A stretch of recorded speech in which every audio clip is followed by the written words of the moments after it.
오늘 우리가 내받을 하나님의 귀한 말씀은 구약성경 학개 2장입니다. 학개 2장 10절부터 우리 한 절씩 교독하도록 하겠습니다. 구약성경 1311면 2장 10절 다리오 왕 제2년 9째 달 24일에 여호와의 말씀이 선지자 학개에게 임하니라 이르시되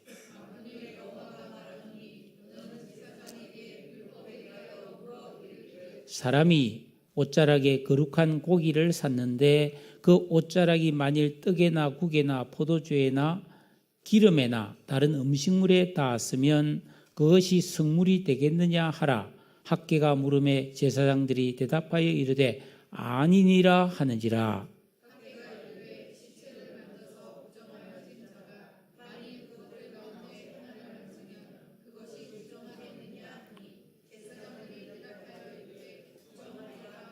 이에 학개가 대답하여 이르되 여호와의 말씀이 내 앞에서 이 백성이 그러하고 이 나라가 그러하고 그들의 손의 모든 일도 그러하고 그들이 거기에서 드리는 것도 부정하니라.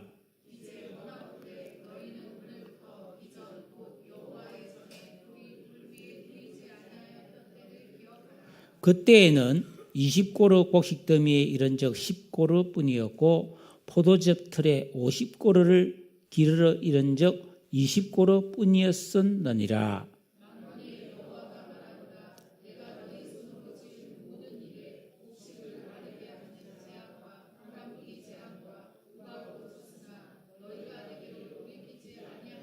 너희는 오늘 이전을 기억하라. 9째 달 24일 곧 여호와의 성전 지대를 샀던 날부터 기억하여 보라.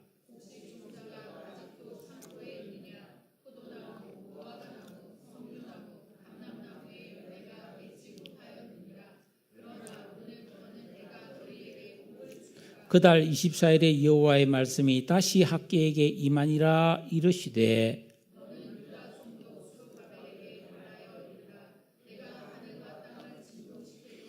여러 왕국들의 보호자를 엎을 것이요 여러 나라의 세력을 멸할 것이요 그 병거들과 그 탄자를 엎드러뜨리리니 말과 그 탄자가 각각 그의 동료의 칼에 엎드러지리라. 만군의 여호와가 말하노라. 스알디엘의 아들 내 종 스룹바벨아 여호와가 말하노라. 그날에 내가 너를 세우고 너를 인장으로 삼으리니 이는 내가 너를 택하였음이니라. 만군의 여호와의 말이니라 하시니라. 아멘. 오늘부터는 내가 복을 주리라. 이 말씀을 주제로 하나님의 은혜를 나누겠습니다. 오늘 우리가 읽은 이 말씀은 학개 선지자가 하나님께 받아서 전한 그런 예언입니다. 이 학개라는 사람은 이름이 축제 잔치라는 말인데, 여러분 사람 이름 중에 뭐 잔치라는 이름 들어보셨어요? 잘 없죠? 이 학개라는 이름은 성경에 딱 한 번만 나오는 아주 독특한 이름인데, 이스라엘 백성들이 그 하나님 앞에 범죄함으로 나라가 망하고 바벨론에 포로로 끌려갔다가 참 기적 같은 하나님의 섭리에 의해서 70년간의 포로 생활을 끝내고 예루살렘으로 돌아왔을 때 예언한 선지자입니다. BC 722년에 바벨론에 의해서 그 유다 예루살렘이 함락되고 많은 사람이 죽고 들어는 그 바벨론의 포로로 끌려갔습니다. 거기서 정말 비참한 생활을 하다가 그 바벨론도 멸망하고 바사 페르시아가 들어서면서 고레스 왕이 칙령을 내려서 이스라엘 백성들을 고향으로 돌아가도록 했습니다. 그리고 고향에 돌아가서 너희들은 성전을 지어라 그러면서 모든 건축 자재 필요한 물품들을 다 제공했고 하나님 앞에 제사드릴 양과 짐승도 풍족하게 주었습니다. 이스라엘 백성들은 충격을 받았습니다. 어떻게 이런 일이 예레미야 선지자를 통해서 이런 일이 있을 거라는 것을 풍문으로는 들었지만은 실제로 이런 일이 일어날 거라는 생각 못 했겠죠. 그런데 하나님은 이 우주 만물을 다스리는 왕이시고 그 바벨론 왕 또는 페르시아 왕, 세상의 모든 왕을 자신의 종처럼 부리시는 만왕의 왕이시구나 하는 것을 알게 되었습니다. 우리가 하나님 앞에 죄를 지음으로 나라가 망하고 실패한 인생이 되었지만 하나님과 우리의 관계가 깨어진 것이 아니고 잠시 중단됐다는 사실도 알게 되었습니다. 우리는 여전히 하나님께서 사랑하시는 택한 백성이며 우리는 하나님의 영광을 위해 살아야 될 책임이 있다는 이 진리를 사무치게 배웠습니다. 그래서 그 유다 백성들은 그 70년 만에 폐허가 된 예루살렘에 돌아와서 가장 먼저 한 일이 무너진 성전을 다시 짓는 일이었습니다. 그러니까 큰 고난을 겪은 후에 믿음이 좋아졌다는 이야기죠. 자, 여러분 구약 시대에는 하나님의 은혜가 건물 성전을 통해서 백성들에게 임하는 시대였습니다. 우리가 성경을 읽어보면 하나님의 말씀의 수준도 발전해 오는 것을 볼 수가 있어요. 구약 시대는 하나님 앞에 죄 용서를 받으려면 짐승을 잡아들여야 죄 용서를 받고, 내가 하나님 앞에 복을 받고 죄를 회개하려면 성전에 가서 제사를 드려야 복을 받던 시대란 말이에요. 근데 지금 우리는 안 그렇죠. 지금은 예수님께서 우리 죄를 위해 십자가에 달려 죽으셨기 때문에 그 예수님께 믿음으로 기도하고 믿음으로 예배하면 죄가 용서되고 복이 임하는 줄로 믿습니다. 그러나 이 당시는 구약시대이기 때문에, 예수님이 오기 전이기 때문에 성전이 있어야 예배를 드리고 성전을 통해서 기도가 응답되고 성전에 가서 제사를 드려야 죄가 용서되는 그런 시대였단 말이죠. 그래서 이스라엘 백성들은 기쁨과 기대를 안고 성전 공사를 시작했어요. 그런데 그 이스라엘 백성들이 70년 동안 잡혀가 있을 동안에 그 바벨론의 이주 정책에 의해서 예루살렘과 그 주변에는 많은 이방인들이 와서 틀을 잡고 70년을 살아오고 있었어요. 이 사람들이 아니 저것들이 갑자기 자기 땅이라고 돌아와서 지금 뭐 하는 거야 하면서 방해를 합니다. 방해를 하니까 힘이 없는 또 숫자도 적은 이 유다 백성들이 그만 그 성전 공사를 중단하고 말았습니다. 그 후 15년이 지나도록 그 성전 공사는 그냥 방치되어 있었습니다. 그 사이에 사람들은 뭘 했을까요? 자기 집을 짓고 자기 집을 늘리고 농사를 짓기 위해서 땅을 개간하여 점점 자기의 논밭을 넓히는데 집중했습니다. 조금 부유해지자 좋은 나무로 집안을 고급스럽게 꾸미는데 최선을 다했습니다. 그런데 말이죠, 좀 이상한 일이 벌어지는 거예요. 뭔가 열심히 하고 땅도 넓어져서 씨도 많이 뿌리고 농사를 더 크게 하는데 살림살이가 안 나아지는 거예요.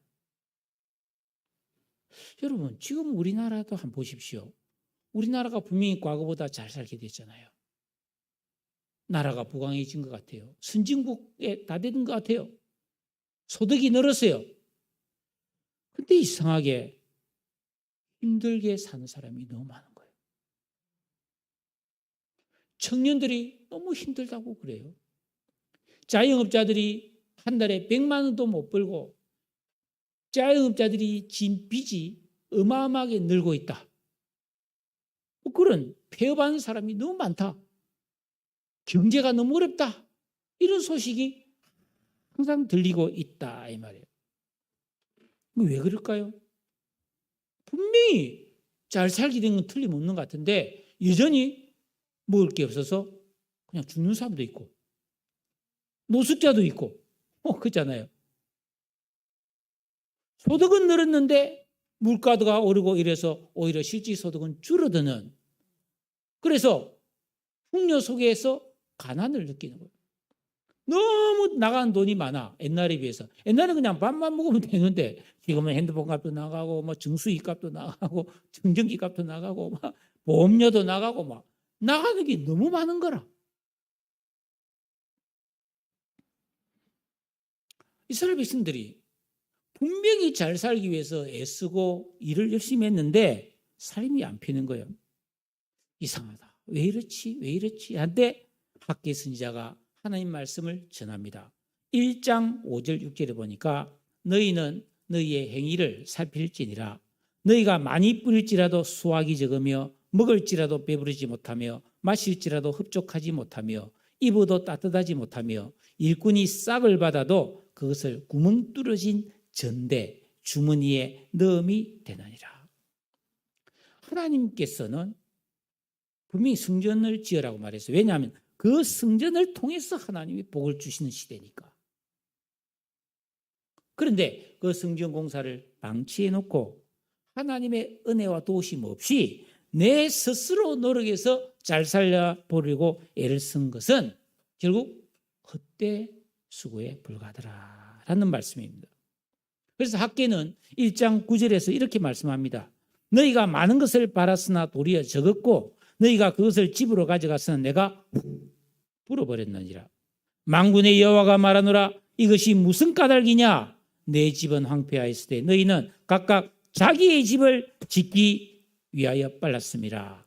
그러므로 너희로 말미암아 하늘은 이슬을 그쳤고 땅은 산물을 그쳤으며 이 땅과 산과 곡물과 새 포도주의 기름과 땅의 모든 소산과 사람과 가축과 손으로 수고하는 모든 일에 한제를 들게 하였느니라. 한제가 뭐예요?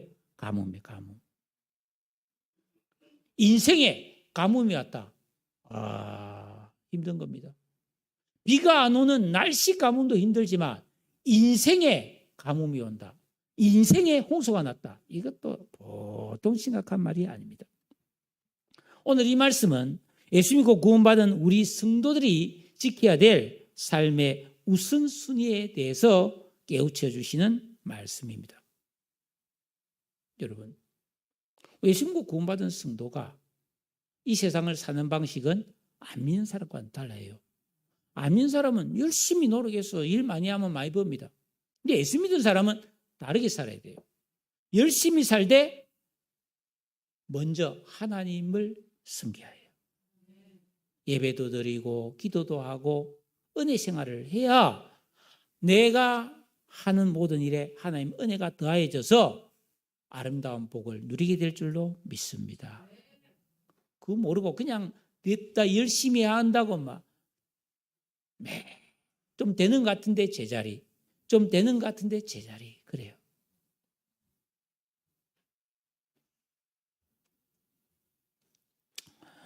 자, 유다 백성들이 이 선지자의 말을 듣고 깊이 깨달은 바가 있어서 회개하고 우리가 실수했구나 하고 하나님을 경외하면서 2장 14절에 보면 다시 성전 공사를 시작합니다. 그래서 열심히 성전을 짓는데 한 달 정도 지났을 때 또 마음에 시험거리가 쫙 찾아오는 거예요. 쉽지 않습니다, 여러분. 왜냐하면은 우리가 짓는 이 성전, 옛날에 솔로몬이 지었던 그 성전, 그에 비하면 너무 작고 초라하다는 거예요. 여기서 뭐 그렇게 대단한 하나님의 은혜가 임하겠느냐? 뭐 크게 잘 지어야지. 교회가 막 크고 우람하고 막 좀 시설이 좋고 막 이래야 뭔가 은혜가 있을 것 같은데, 우리가 짓는 이 성전은 너무 보잘것이 없다.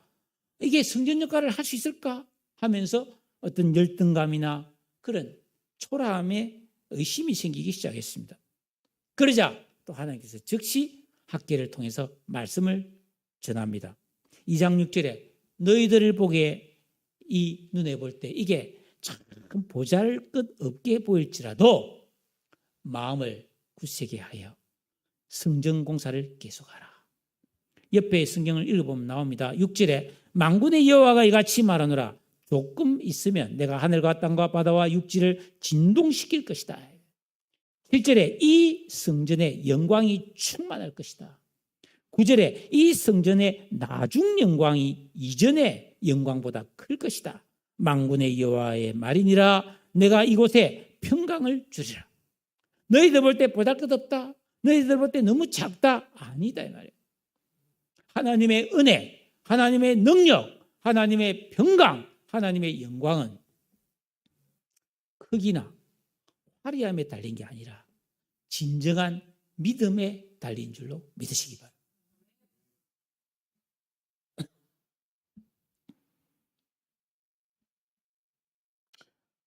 하나님의 일을 하면서 화려했던 자신의 과거와 비교하면서 초라한 현재의 내 모습에 아픔을 느끼는 사람들에게 하나님은 아니다. 미래를 바라봐라. 하나님이 주실 복은 과거의 어떤 화려함과 크기보다 더 영광스럽고 아름다울 것이다 하면서 소망을 갖게 해 주었습니다. 여러분,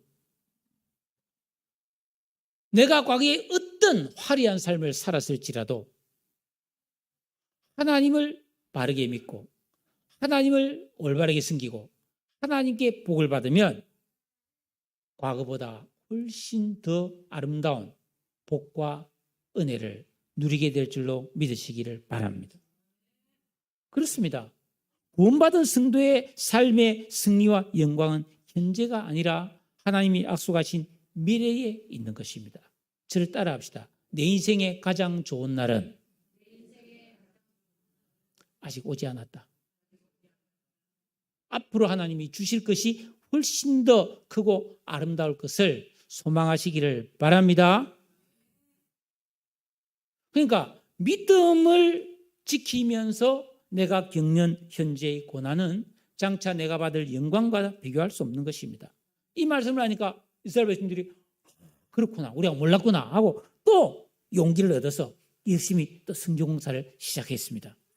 그런데 말씀을 보면 그로부터 또 한 2달이 지나자 또 원망과 불평이 생기기 시작했습니다.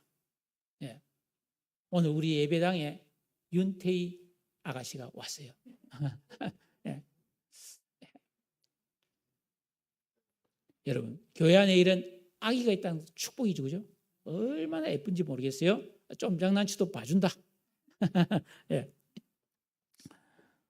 아니 그렇게 또 용기를 얻어서 또 하는데 또 원망과 불평이 생기는 거예요. 이번에는 뭔가 하면 선지자가 말한 대로 우리가 짓는 이 성전이 미래에는 분명히 희망이 있고 놀라운 하나님의 영광이 있다. 그건 뭐 나 믿겠다는 말이죠. 그런데 지금 이 일이 너무 힘들다는 거예요. 노가다. 저 뭐 초등학교, 중학교 시절에 우리 집을 뭐 고친다든지 하면은 여러분 막 블록 그 벽돌을 사서 막 짊어지고 와야 되고 시멘트 사와야 되고 모래 사와야 되고 막 거기서 이렇게 부어가지고 섞어가지고 막 물을 부어가지고 막 삽으로 이렇게 시멘트를 비벼가지고 그걸 이런 그릇에 막 담아서 들고 가서 날라주고 아이고 진짜 노가다 힘들더라고. 보통이네. 땅 파고 힘쓰는 거, 어깨에 뭐 매는 목도 하는 거. 와, 진짜. 그거 하고 나면 핑핑 돌아요. 너무 힘들더라고. 그 이스라엘 백성들이 그래 하나님 은혜 주신 거 좋고 성전 짓는 거 너무 좋은데 이제는 너무 괴롭다는 거예요. 장차 하나님이 은혜 주실 것도 믿어요. 그런데 지금 내 형편과 처지가 견디기가 너무 괴롭다는 것입니다. 하나님께서는 그런 이스라엘 백성들에게 다시 한번 선지자를 통해서 책망이 아닌 교훈의 말씀을 주십니다. 너희는 지금 이 성전을 짓기 시작한 지가 한 2달 정도 되었는데 짓기 시작한 이후와 다시 짓기 시작하기 이전의 때를 한번 잘 비교해 보라는 겁니다. 여러분이 예수를 믿고 예배를 드리잖아요. 여러분들이 이렇게 믿음 생활을 하면서 예배를 드리면서 하나님을 의지하며 사는 지금과 하나님 없이 살던 때를 비교해 보라는 겁니다. 너희의 삶이 어떻게 달라졌는지 느껴보라는 것입니다. 그러면 너희 마음속에 원망과 불평이 사라질 것이라고 말씀하면서 오늘 이 말씀을 들려주신 것입니다. 재미난 이야기를 하나님이 한 토막 하시면서 이스라엘 백성들을 깨우쳐 줍니다. 자, 12절에 보면, 자, 너는 제사장에게 가서 율법에 대해서 한번 물어봐라. 어떤 사람이 옷자락에 거룩한 고기를 쌌는데, 이게 무슨 말입니까? 여기서 말하는 거룩한 고기는 하나님께 바쳐진 제물입니다.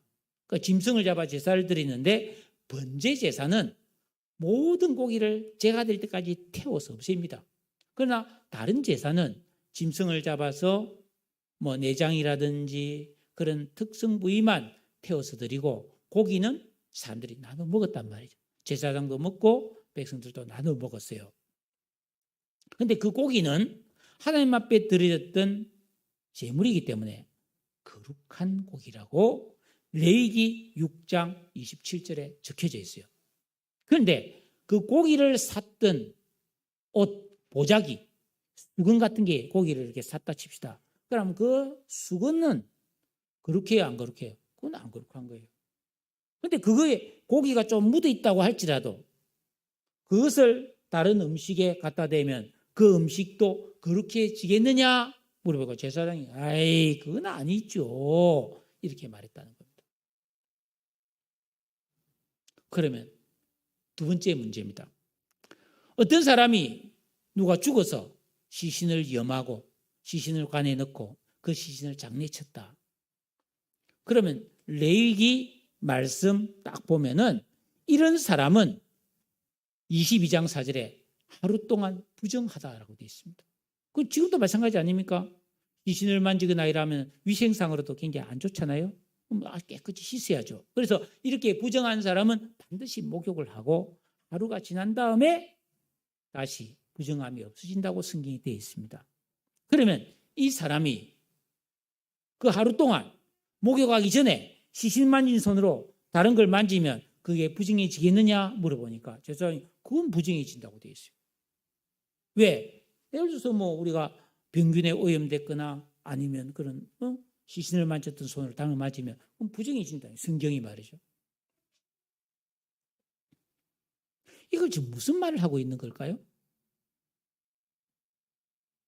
여러분, 이 수건으로 깨끗한 이 수건으로 연탄을 닦으면 연탄은 휘어지지 않습니다. 근데 이 수건은 시커매집니다. 그렇죠? 그러니까 깨끗하고 거룩하고 아름다운 것은 잘 전염이 안 되는데 더럽고 나쁘고 추한 것은 전염이 잘 된다 이 말이에요.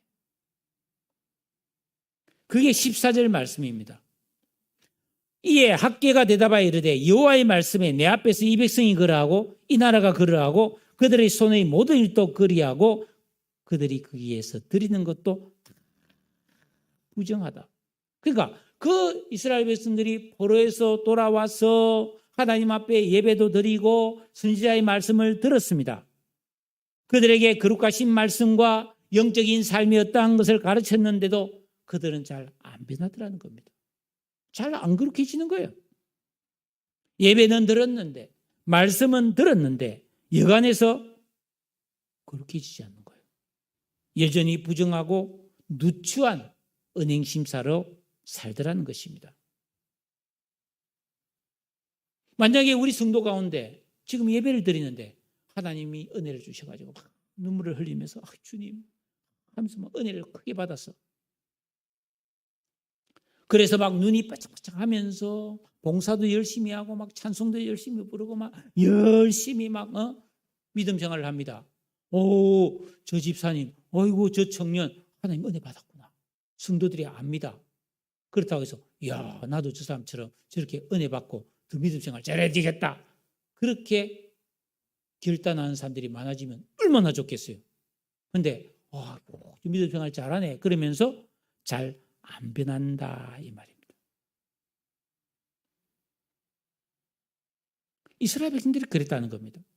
그런데 어떤 사람이 하나님의 말씀을 들으면서 신앙생활을 하면서도 밖에 나가서는 엉망으로 산다. 영적인 삶을 멀리하고 부정한 마음을 품고 다른 사람을 함부로 판단하고 비방합니다. 그런데 그런 것들은 너무 쉽게 본받고 안 좋은 영향은 금방 퍼져버린다는 겁니다. 여러분 그런 경험 없습니까? 우리 집에 가족들이 다 예수를 믿으면 얼마나 좋겠습니까마는 그렇지 않고 내 혼자 믿는다 칩시다. 내가 교회 와서 믿음 생활하고 기도하고 예배를 드렸는데 너무너무 큰 은혜가 왔어요. 하나님 감사합니다고 막 눈물 콧물 흘리면서 막 감격했어요. 집에 돌아가서 아이고 여보 자기 남편이나 자기 아내에게 내가 오늘 큰 은혜를 받았어요. 그럼 그러냐고 하면서 나도 믿음 생활 할게. 그랬으면 얼마나 좋겠어요. 시큰둥할 가능성이 많다는 거예요. 은혜가 잘 전달이 안 된다는 겁니다.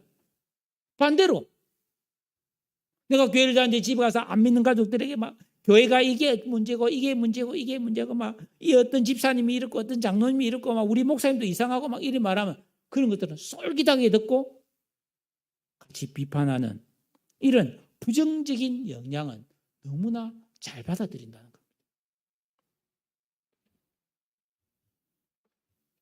이스라엘 백성 가운데 불신앙적인 것, 은혜 아닌 것, 세속적인 것, 아담 안에 있는 사람 그런 들이 너무나 쉽게 공유되고 퍼졌다라는 것입니다. 그러니까 여러분 조심해야 되는 거예요. 세일 모임을 하거나 어딜 가서든지 모였을 때 부정적인 이야기를 하고 나쁜 일을 하면 그건 확 퍼져버립니다. 그래서 내가 은혜 받은 이야기, 내가 참 하나님의 말씀을 깨달은 이야기를 하면 잘 안 번지긴 하지만 그래도 우리는 부정적인 영향보다는 선한 영향을 끼치는 삶을 살아가시기를 축복합니다. 지금 온 교회가 해피데이 전도 기간을 정하고 함께 열심히 전도를 시작했습니다. 성도들이 한마음 한뜻이 되어서 참여하고 너도 나도 내가 복음을 전해야 되겠다는 마음을 가진다면 우리가 얼마나 많은 영혼을 구원할 수 있겠습니까? 복음을 전하는 것은 분명하게 하나님 뜻이 맞고 또 전도자에게는 하나님께서 주신다고 약속하신 은혜와 복이 분명히 있어요. 우리나라에 얼마나 전도왕들이 많습니까? 뭐 여러분 잘 아는 고구마 전도, 꿀벌 전도, 두부 전도, 예? 콩나물 전도도 있고 말이죠. 예. 배신자 전도도 있고 해피데이 전도도 있고 막 복음 전도도 있고 전도법이 많고 자기가 고안해서 열심히 전도해서 막 많은 사람을 구원한 전도왕들이 많은데 제가 그런 사람들의 간증이나 책을 읽어보면 공통적인 게 있습니다. 그렇게 진짜 전도를 열심히 한 사람, 자신의 모든 것을 바쳐서 전도에 헌신한 사람들의 특징을 보면 세 가지 복을 공통적으로 받아요. 첫째가 물질의 복이고, 둘째가 자녀의 복이고, 셋째가 건강의 복이더라고요. 그런데 이렇게 좋은 약속이 있는데도 우리 전도합시다 할 때 감동이 잘 안 되고 그에 대해서 냉담한 무관심한 사람들이 적지 않습니다. 여러분, 영혼을 구원하고자 하는 뜨거운 열정이 바이러스처럼 우리 모든 교회에 전염이 되면 얼마나 좋겠습니까? 그런데 현실은 그렇지가 않다라는 겁니다. 그러면 뭐가 문제입니까? 우리가 예수를 믿어서 예수님의 영향을 받고 말씀의 영향을 받아서 거룩해지지 않으면 반드시 세상의 영향을 받아서 세속화가 되어버린다는 겁니다. 중간이 없다는 겁니다. 거룩하지 않으면 세속화되어 버립니다. 며칠 전 우리나라의 여류 소설가 한강 씨가 노벨 문학상을 받았어요. 저도 그 순간 완전 충격받았어요. 저 소설 좋아하거든요. 소설 많이 읽었습니다. 지금도 뭐 자주 서점에 가서 그냥 웬만한 소설은 한 3, 40분 만에 한 것씩 보는데 이 한강 씨의 소설 대표작인 그 부크상을 받은 채식주의자는 제가 2, 3년 전에 읽었습니다. 이 사람 책이 서점에 있으면 그 다 대충 다 내용 다 알고 있습니다. 그런데 지금 어제 하루 동안에 17만 권이 팔렸습니다. 이 사람 소설이. 현재 나와 있는 건 싹 다 팔리고 다 품절돼 버렸어요. 그래서 지금 저 파주의 출판단지의 인쇄소가 이 사람 책을 막 밤새도록 찍어서 막 10만 부, 20만 부, 30만 부 계속 찍어내고 있습니다. 근데 찍는 쪽쪽 다 팔려버립니다. 책 안 읽던 사람이 노벨상 받았다니까 너도 나도 막 그냥 사고 보는 거예요. 근데 미안하지만 그분은 문장을 참 잘 써요. 섬세하고 아름답게 써요. 근데 내용은 귀괴합니다. 귀괴합니다. 절대 추천하지 않습니다. 여러분들 궁금해서 막 읽어보는 거는 도서관에 가서 빌려서 읽어보지 사지 마세요. 왜냐? 내용이 별로 아름답지가 않아요. 기괴합니다. 기괴. 그거 보고 나면 찝찝하고 기분이 매우 나쁩니다. 왜냐하면 우리같이 선한 마음을 가진 이런 마음으로서는 그렇다는 이 말이에요.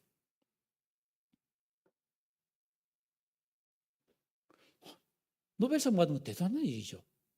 역사적인 일입니다. 그러나 그렇다고 해서 뭐 그런 유행과 평판에 비동되어서 무조건 그 책을 산다? 그거는 올바른 삶은 아니에요.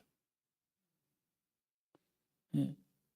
한번 잘 서점 같은 데 가서 대가 읽어보고 이거 정말 사도 될 만한 가치가 있다. 그럼 사세요.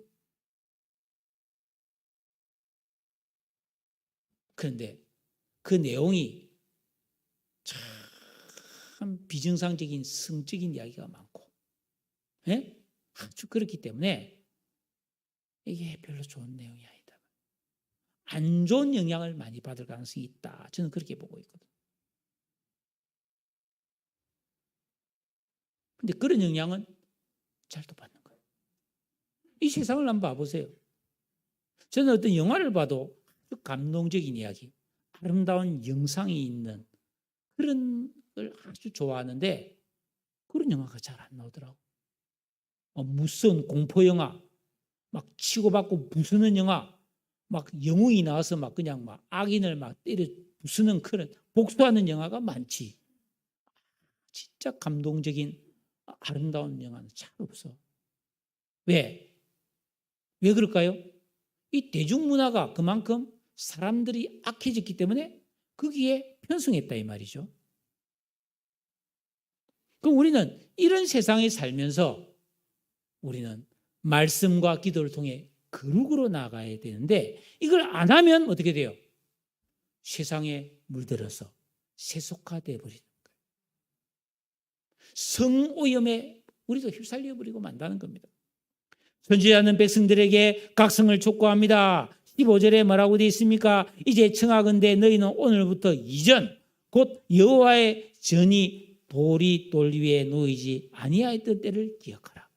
성전이 무너지고 다시 건축되지 못하고 공사가 중단되었던 시기에 너희들의 삶이 어땠는지를 한번 잘 생각해 보라는 것입니다. 뭔지 몰라도 이상하긴 했던 거죠. 뭔가 잘 안 되는 거예요. 될 것 같은데 이상하게 안 되는 거예요. 뭔가 좀 쌓아놨는데 이상하게 그게 없어지는 거예요. 16절 한번 보십시오. 16절. 우리 다 같이 한번 읽어볼까요? 16절 읽습니다. 시작. 그때에는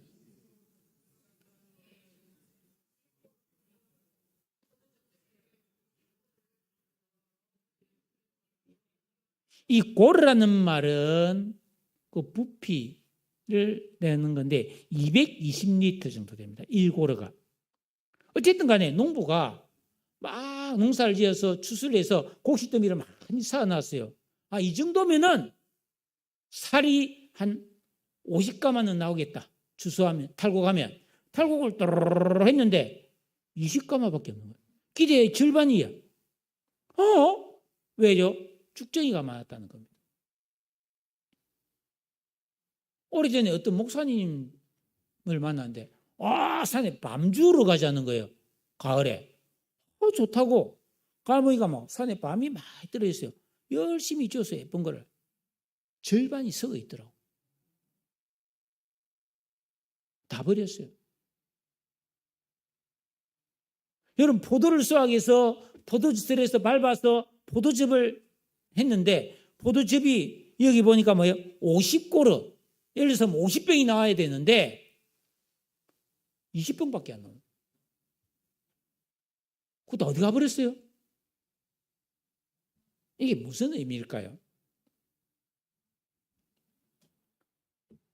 당연히 많은 수확을 기대하고 농사를 지었는데 매번 기대치보다 절반 이하의 수확이 거둬지는 거예요. 여러분, 우리가 살아가면서 내 삶에 어떤 목표를 세우고 노력하고 수고하면서 최선을 다했다고 생각하는데 자꾸만 기대에 미치지 못하고 실패가 반복되면 처음에 이상하다, 왜 이러지 하다가 나중에는 낙심이 되지 않겠습니까? 나에게 이런 일이 생겨난다면, 이런 현상이 반복된다면 성도는 그 문제와 씨름하기보다는 나 자신의 삶을 살펴봐요. 하나님 복이 없다는 뜻입니다.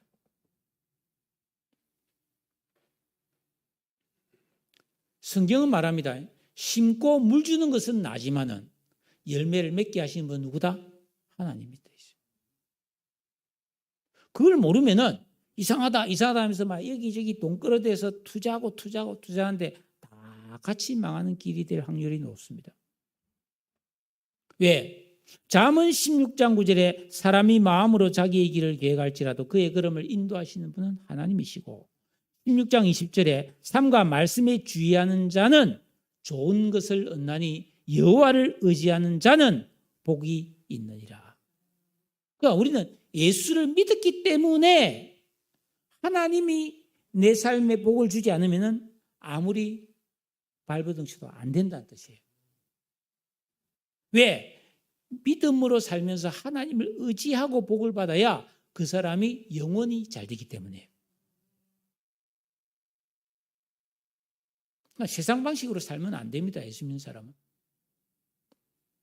하나님의 은혜 없이 자신의 노력만으로 잘 살아보려고 했던 이스라엘 백성들은 수고한 만큼의 열매를 거두지 못하니 너무나 허망했습니다. 그런데요, 시편 128편 1절에 묘한 답이 있습니다. 여호와를 경외하며 그의 길을 걷는 자마다 복이 있도다. 내가 내 손이 수고한 대로 먹을 것이라 너가 복되고 형통하리라. 어떤 사람이 복 있는 사람입니까? 열심히 하면 한 만큼의 결과가 생긴다는 거예요. 이게 하나님의 복이고 형통이라는 것입니다. 그러니까 성도는 살아계신 나의 하나님이 복의 근원인 것을 알고 하나님을 항상 경외하며 의지해야 합니다.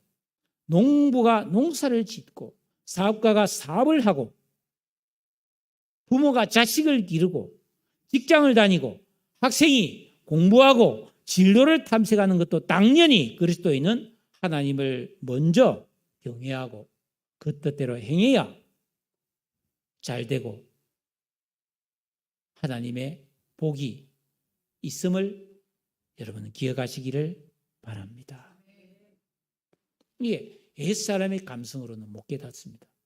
왜 이러지? 불경기 때문인가? 누구 탓이 때문인가? 내가 부족한가? 자꾸 생각을 한단 말이죠. 네? 그런데도 우리가 이 계명을 지키고 기도하는 진정한 영적 생활을 안 하면은 자꾸만 하나님과 거리를 멀리하는 그런 삶을 사는 성도들이 생겨납니다. 여러분, 우리는 그렇게 하면 안 돼요. 어떻게든 내가 믿음으로 하나님을 가까이 하고 더 많이 기도하고 더 많이 예배하고 하나님을 의지해야 하나님이 복을 주세요. 그런데 우리가 이런 옛사람의 의식을 빨리 뽑아내지 않으면 자꾸만 하나님을 적당히 거리를 두고 내가 좀 더 자유롭게 살아야 되겠다는 생각을 하는 거예요. 걱정되는 사람이에요. 걱정되는 사람입니다. 벌써 그 의식이 바뀌어야 됩니다.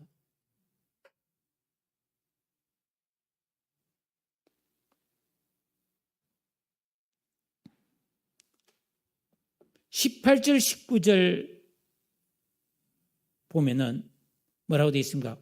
너희는 오늘 이전을 기억해봐라. 아홉째 달 20살 곧 여호와의 성전지대를 샀던 날부터 기억해봐라. 그 전에 너희들이 뭐 창고에 포도나무, 무화과나무, 석류나무, 감람나무 열매가 없었다 이 말이에요. 그러나 오늘부터는 내가 너희에게 복을 주리라. 이런 말씀을 하고 있습니다. 오늘이 무슨 날입니까? 여호와의 성전의 기초를 샀던 날입니다. 성전을 본격적으로 건축하기 시작한 날입니다. 여러분, 하나님을 믿긴 하지만 내가 한번 잘 살아보려고 하나님을 멀리했던, 하나님의 말씀에 소홀했던 본말 전도의 그릇된 삶에서 돌이켰을 때 진정한 행복과 만족이 하나님께로부터 오기 시작했다는 것입니다. 그런데 이런 깨달음이 없으면 그래 뭐 좋지, 열심히 믿으면 좋지, 막 예배 다 오고 막 기도하고 이러면 그래 마음은 기쁘고 행복할 수 있겠지만 그러나 그 재미없잖아. 사회적으로 뒤처지지 않을까? 내가 지금 누리던 이거 다 못하는 거 아니야? 뭐 이런 이상한 염려, 이상한 거부감이 딱 생기는 거예요. 이게 마태복음 13장에 있는 가시떨기 마음이에요. 뽑아내야 됩니다. 예수 믿고 구원받은 성도는 내 삶의 우선순위를 주님과 말씀에 두기로 믿음으로 결단하고 지키는 삶을 살아야 합니다. 그러면 그날부터 하나님이 은혜와 복을 부어주실 줄로 믿습니다. 마태복음 6장 33절에 너희는 먼저 그의 나라와 그의 의를 구하라. 그리하면 이 모든 것을 너희에게 더하시리라. 이 말씀을 문자 그대로 여러분 좀 믿으시기를 바랍니다. 하나님의 약속이잖아요. 내가 내 삶의 우선순위에 하나님을 두고 하나님을 의지하면 복을 준다는데 이거 뭐 그렇게 어려운 일도 아닌데 내가 풀 수 없는 것을 풀어주시고 내가 해결할 수 없는 것을 해결해 주시고 내가 나아갈 수 없는 것을 나아가고 뛰어넘게 하신다는 겁니다. 믿으시기 바랍니다. 오늘부터 여러분이 복받는 새로운 믿음의 삶을 시작하시기를 축복합니다. 21절에서 23절 마지막 말씀은 그 당시 유대 백성들을 그 페르시아에서 예루살렘까지 이끌고 온 지도자 스룹바벨에 대해서 하나님이 용기를 주는 말씀입니다. 이 스룹바벨은 굉장히 어려운 사람이고 믿음이 좋은 사람이에요.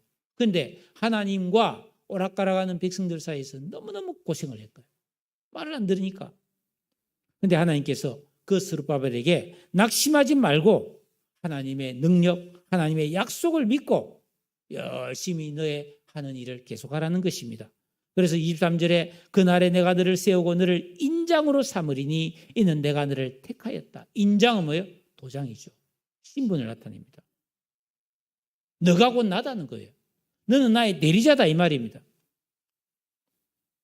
온 세상이 심판을 받고 온 세상 나라가 혼돈에 빠져도 하나님 편에서 헌신한 스룹바벨 내가 너를 지켜주고 존귀와 영광을 주시겠다는 말씀입니다. 결론입니다.